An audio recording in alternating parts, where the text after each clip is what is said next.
Genie Benson, the beautiful producer. Hi, Genie. Hi. Nice to see you. I saw the beautiful show at the Ford a couple weeks ago. At the Ford Amphitheater. I saw the beautiful show at the Ford Amphitheater a couple of weeks ago, and I was amazed. Sometimes I had tears in my eyes because it was amazing. Thank you so much. I'm happy that the message we were trying to convey got to people, and we've had wonderful reviews and feedback from the audience, and it was a great night. We loved it. And I wanted to ask you, how long did you work on that show? About 6 months. I mean, we came up with the idea, and we, before that, but the actual work, most of the work was the last few months. But we love that venue. The Ford Theater is, the architecture of it, it's built to resemble the gates of Jerusalem. And when I first walked in there, I felt like I was in Jerusalem. So it gives me the chills when I just walk in there. And we produced there back in '97, and then again last year, and now this year, and we're planning on next year again. Everything, you were satisfied with everything that happened that night, or there is something behind the scene you want to tell us? The purpose of the show was to broaden our audience, to bring people that are not in our normal audience to be exposed to Israeli culture, Jewish culture, and to by sharing with the African American community, we brought a lot of their community. We also brought a lot of non-Jews to the show, and that's a tough thing to do.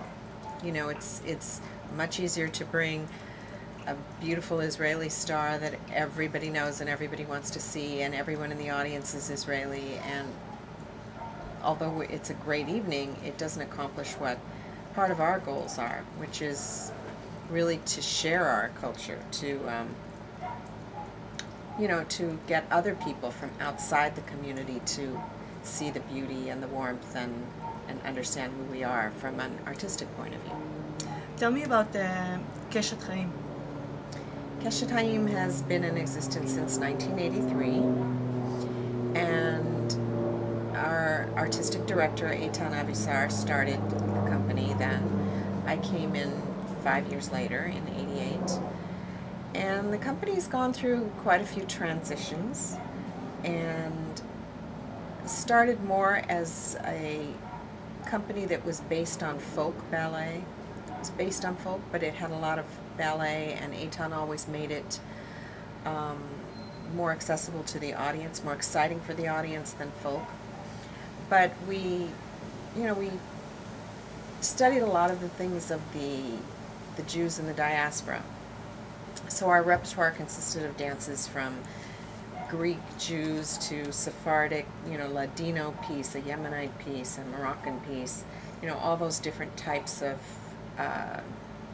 cultures mixed together.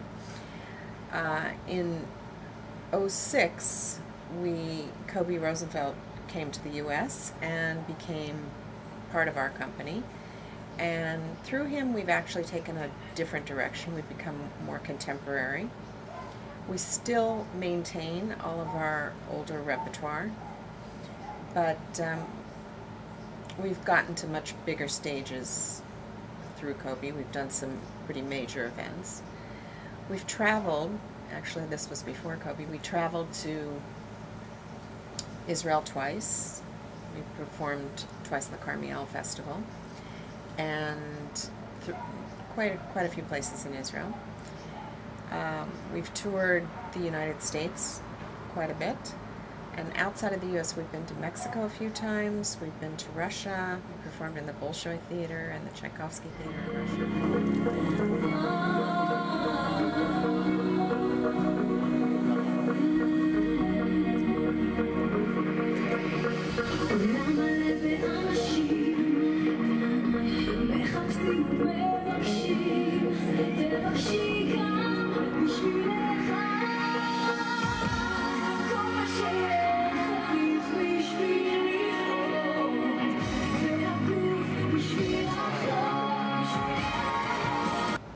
going to ask you something personal. How did you feel the night before?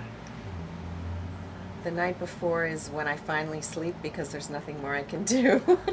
It's, you know, my job is finished. It was, I mean, the actual night before we were on stage for rehearsal, and it was crazy rehearsal. I mean, we had 100 people backstage.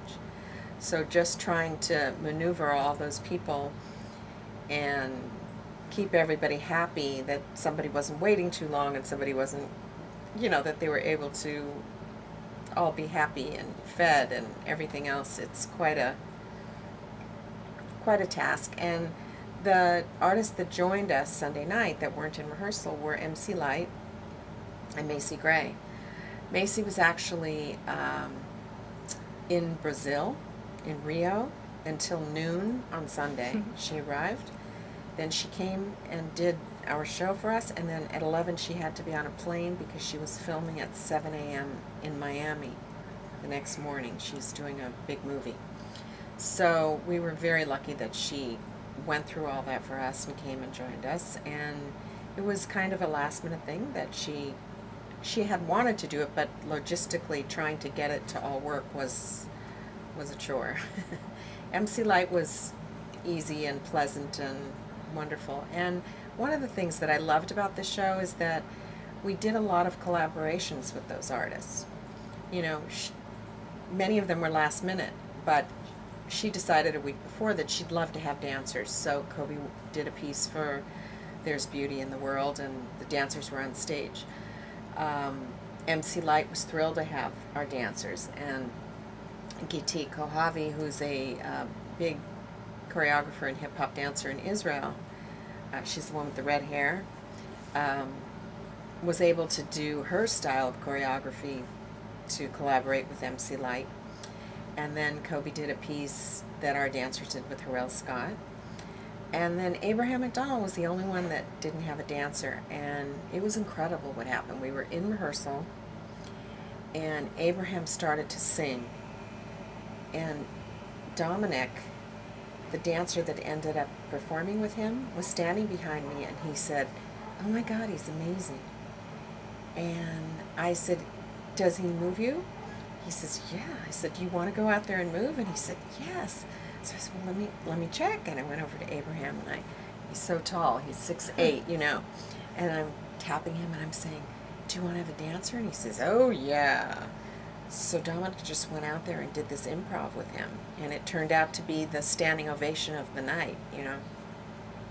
So that kind of joining and collaborating between artists and the union that they felt, I think, was felt in the audience. And that's what we tried to accomplish.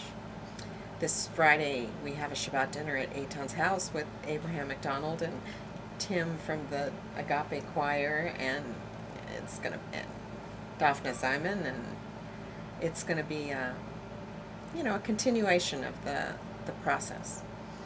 It was amazing to be there doing the all performing, and the song Heal the World made it like the audience went crazy. They stood up. How did you felt at those moments when you see the reaction from the audience? That makes it all worth it. You know, it's really, we started using American songs that everybody knows for our finales. We started this last year, and the reaction's incredible. And, you know, Michael Jackson has so much material that speaks to our cause and speaks to what we're doing. But we just do a different one every year. So, but that, you know, everybody's included then.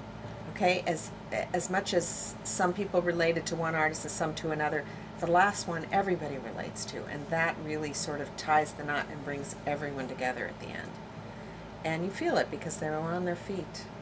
It was the perfect closure, and I'm sure even though the show was long, I'm sure people was willing to stay and get some more of it, you know? But it was perfect, it was beautiful closure, and now I want to give you the opportunity to say something for, I know that by the months that you work together, there is a few people that you want to say thank you and some warm words. So I'm going to give you the opportunity to do that. Well, my first thank you is to my crew, to the people that are by my side the whole time, and that would be Eytan, Avisar, our artistic director, and Kobi Rosenfeld, the choreographer. Assistant to Kobi was Gitit Kohavie. Here working with me in the office, Leah Bleiweiss is our administrator, and Cecilia Hanono, actually our director of education, but they're really there with me to help. In addition to that, of course, we want to thank Daphne Ziman, who helped us to bring artists, and you know, the cause of Children Uniting Nations is an incredible one that we truly believe in. And you know, this was the first time we've worked together. I think we will work together many times in the future, and so that was a wonderful beginning. And in addition to that, you know, we're raising money for our educational programs.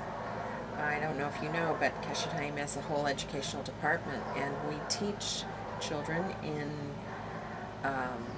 Los Angeles Unified School District in the public schools about Israel and about our culture through the arts. We incorporate dance and music and food. We teach them about the food of Israel and